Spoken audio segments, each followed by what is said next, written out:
പല രക്ഷിതാക്കളും നരകത്തിലെത്തുന്നത് അവർക്ക് അമലുകൾ കുറഞ്ഞതുകൊണ്ടല്ല, മക്കളുടെ വിഷയത്തിൽ ശരിയാവണ്ണം തർബിയത്ത് നടത്താത്തത് കൊണ്ടാണ്.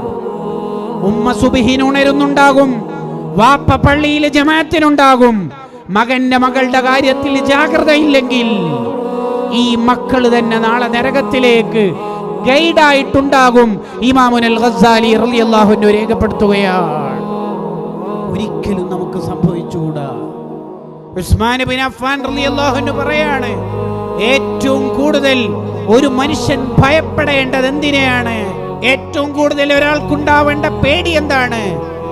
എൻ്റെ മക്കളെ കൊണ്ട് ഞാൻ സ്വർഗത്തിലാണോ നരകത്തിലാണോ എന്ന പേടി എപ്പോഴും നമുക്കുണ്ടാവണം.